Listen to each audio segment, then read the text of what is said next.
What's up, YouTube? It's been a while since I've had a discussion video.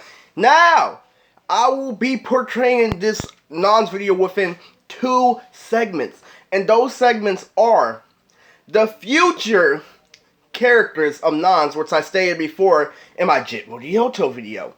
And those will be Daimoh Moodiyoto and Bobilon Moodiyoto. Yes, we're back with the Nonz content, but I want to give you something special today. And I want to tell you that I have conducted a filler arc within the story of Nonz.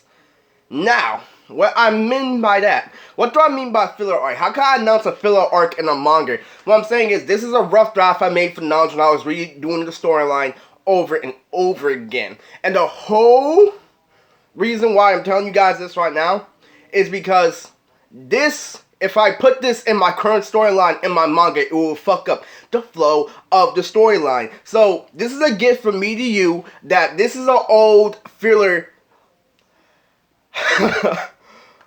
of Nonz. And I have to say, it's a very nasty idea, but I feel like if I put this in the manga, it would not be okay. But I feel like if this was a filler, this would be one of your favorite fillers in the anime period. So,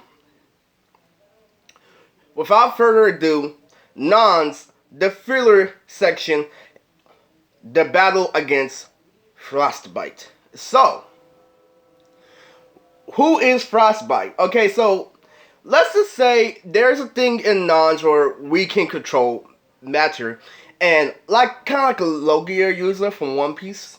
And Frostbite, I don't know if you catch it, is a vicious character that stops. You see, there's a transition in the middle of the storyline where Nonz actually has an adventure mode. So, in the middle of this, I put a little filler in to let you guys know, just to test their abilities. So, when I test them, they fight a very strong opponent. Now, the storyline goes like this. Okay, so Nonz is set on a mission to destroy Frostbite. Who is Frostbite? Frostbite is an assassin that lives in the ice castle. And the ice castle does this. Okay, so when Nonz approaches him, Frostbite was ordered to kill the 5 members of Nonz. Originally, this was a test by a villain to see what Nonz was capable of before they really evaluate how they're going to deal with Nonz. So, what does the castle have to do with this? The castle is how they spy on Nonz. So, it was a catch-22. They were going to destroy the enemy base, and they were going to get some information. They're going to get a power-up. They're going to do all that. So, leading up to it, here's what happens. Okay, so they approach the castle, and the first thing they see is Frostbite. He's already waiting for them. So, when this happens, they automatically get spooked. And what I mean by spooked, I mean Gabaya pulls a Luffy and thinks he's all hot shit. And then he comes up to Frostbite, and Frostbite rocks the living shit out of him. So, what I would suggest for Nonz, for the viewers of Nonz, is to imagine a character with a cold, a very dark personality, and that is what Frostbite is. You see, Frostbite was based off of Gaara from Naruto, but imagine Gaara but with ice. That's exactly what the fuck Frostbite is. So Frostbite tells Gabaya that he's a clown, he is stupid, like, you are just like Naruto. Like, guy like this had, like, very dark undertone and shit like that. And Gabaya's just being a lovable main character, showing that we all love. And so, he attacks him head on without backup, and he gets dogged and mollywopped. Now, Frostbite's abilities spread out to various things, like how Gaara can control the sand shower. He can control, like, a snowball shower. So, it happens like this. Okay, so first of all, they do not know how to touch Frostbite. So what happens is this.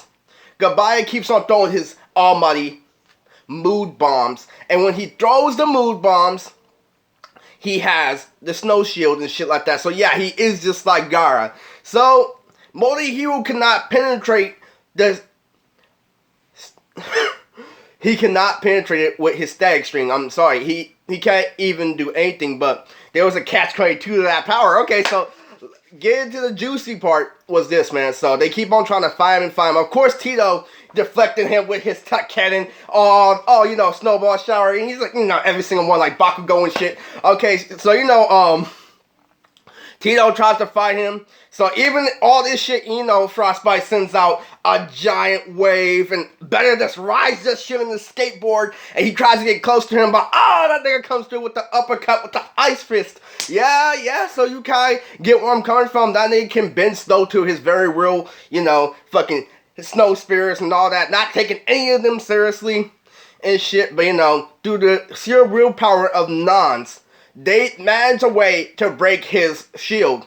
And what I mean by break his shield is that they catch him off guard and they all attack him at the same time, which is what they're supposed to do, but hey, they're just kids. So what happens is this. So Frostbite tries to go serious on them, and he ends up getting off guard, and he ends up getting rocked by Keto's distraction with his spit wads. Oh, I exploded. Oh, so what they're trying to do is they're trying to get an opening, and they're trying to get him to let his snow shield down so Moodiyoto can use his static string so they can finally do the final blow. But little do they know that since they're in an area of snow, Frostbite controls the whole thing. But that is why they have specific powers to help uplift them, like Keto's balloons. So what happens is this, you know, Frostbite keeps on reaching, and they cannot do shit because Keto has the power to create weapons of mass destruction and tools to his advantage out of toy figures. So they're all holding on to a balloon in the air. They're missing every single shot, and even if they does hit him, remember Moodiyoto has that stag shield, so he cannot hit any of the members of Nonz. But it's a catch-22 because they can't hit him either. So they keep on trying, Yeah, that's the thing, you know. Frostbite is also, you know, his snow fists have hand-to-hand combat, so it's kind of a difficult trait. He is a cold ice thinker, so here's what happens, you know. He gets mad. Frostbite gets enraged, and then he awakens his second form, which is a giant abominable snowman. So, there's only one thing to do. There's only one thing for Nonz to do, and the smartest member, Moodiyoto, relies on Keto, so they're up in the air with the balloons and shit, and they're trying to figure out a way. How the fuck? It was already hard to be in when he was a kid. Now he's a grown-ass man and a Bobilon snowman. So it's hella fucking crazy. So now they have to think of a way to try to get that snowman out the window. And like, so it goes back to Moodiyoto's original strategy when he was trying to stun him with the static string, so he has a better idea. So here's what this happens. So Keto reveals that he has hot chili peppers. So what he does is that everybody closes their nose, and everybody's all like, okay, Keto, do you think so? He eats the chili peppers, and then he spits straight hot fire and melts the abominable snowman, causing a big-ass ocean. So what does Moodiyoto do? Moodiyoto uses the static string, and he electrifies Frostbite within his own element. And that is how they defeat Frostbite. Now, that was just kind of like a test, and that was literally to see, that's how the teamwork of Nonz goes, and that's just a slight sample. I took it out because that was the original rough draft of Nonz, and I already redid that storyline, but that was an original concept back when I was doing the early stages of how I think Nonz should cooperate. So, without further ado, like, that just ends the filler fight between Nonz and Frostbite. I wanted to give you guys a little idea of how these people interact with each other before we continue on. So yeah, so going on to the second segment of this video, which is one of my favorite characters to draw, one of my favorite characters to interact with, the two eldest brothers of Gabaya Moodiyoto, two higher than Jit Moodiyoto, which is Daimoh and Bobilon Moodiyoto. So without further ado, here we go. So Daimoh Moodiyoto, let's start off with him. So Daimoh Moodiyoto was a school jock, and he got all the girls, you know. His hairline was hella dripped out. He always had the best fit. Him and Bobilon had the best fit. So, you know, Jit always looked up to Daimoh and Bobilon Moodiyoto, how I said before. So now, Daimoh, his special ability, yeah, he does have a special ability. You see, every Moodiyoto has a different variation of how to use the mood power. And I'm going to put it like this. Daimoh has a specific power that will not be revealed quite soon, but also Bobilon has a secret power that cannot be too revealed soon. But here's one Easter egg I might drop.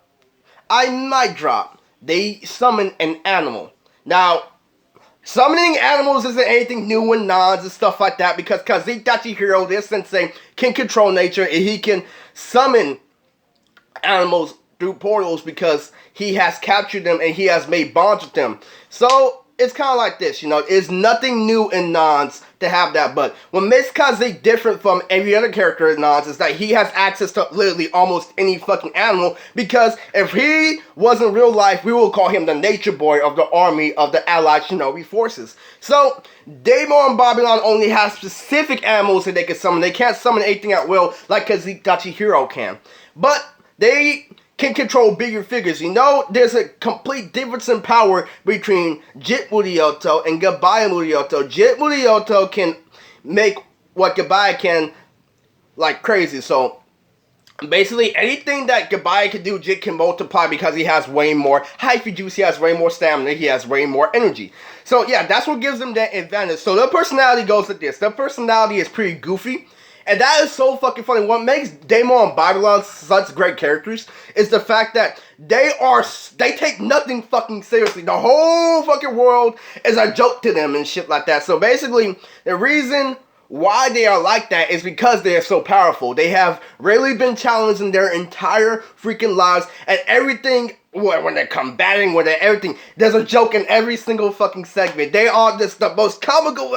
I would say they're one of the best duos in Nonz. Now, what makes their personalities bounce off of each other is the fact that they don't ever want to fight. They just want to like lay back and like do dumb shit. And they view fighting as an activity to do when they're bored instead of a serious thing, because they are very powerful members of the Federation. Or should I say former members of the Federation, because remember in my Jit Moodiyoto video, they left the Federation because they weren't getting enough credit. But they are enemies of the government, but they cannot be enemies of the government. And what I mean by that is they live rent-free because they are too powerful. Nobody fucks with them because they have royal blood and they are too powerful. So they live like basically rent-free because no one wants to fuck with them. Yeah, so they live in a deserted place and nobody knows where they're at specifically.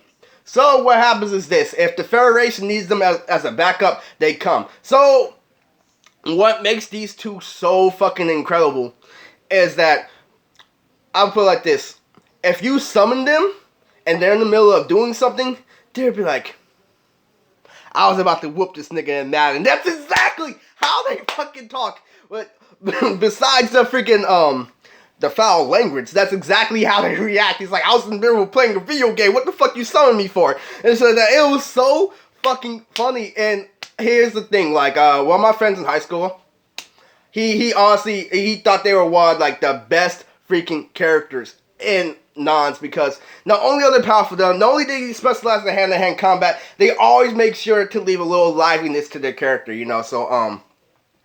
so Daimoh Moodiyoto has a secret. He has beef with one of the big five, and that big five member is Zofio. I'm gonna leave, there's an in-between space, so I'm gonna let you know, that's a little like dropping of some heavy information for you to think about, because Daimoh and Bobilon Moodiyoto hate Zofio for a specific reason that will be revealed later on in the manga chapters. Now, Daimoh Moodiyoto wasn't only a jock, wasn't only a ladies' man. He was super smart. He was super calculated and stuff like that. He makes fun ass science with swagger, kind of like a book smart and street smart guy, but he's predominantly street smart more than he is book smart. And the same thing goes with Bobilon Moodiyoto. Now, moving on to Bobilon Moodiyoto. Bobilon is the oldest son of Rugada Moodiyoto, and he literally has the resemblance of Rugada Moodiyoto. Now, unlike Jit and Gabaya, these guys are full black. In the comic book, I am half white, half black. And that is why when you see the trailer, it's goofy and spiky. Kind of like Goku, but I have pure white skin. In the anime and in the manga, I am half white and half black. But in the comic book, Daimoh and Bobilon are full black. And so, that is the thing. Okay, so Now, that is why they're a lot more, like, thuggish. The way that they wear their clothes is a lot more raggedy, a lot more, you know, not really concise or composed, but kind of like, you know, this dragging it on, you know what I'm saying? They it's kind of like a not caring fee. They don't care, like, whenever they get into the battlefield. They have a very nonchalant thing, but Bobilon is the more chill one, and Daimoh is the loudmouth one. But Bobilon, when he does speak, it is funny as fuck. You know what I'm saying? He's the... everybody knows that he just has the one-liners, but Daimoh is the talkative one. But yeah, so they're both bounce off of each other, and they're really freaking good, and their style and clothing, everything's spectacular, you know?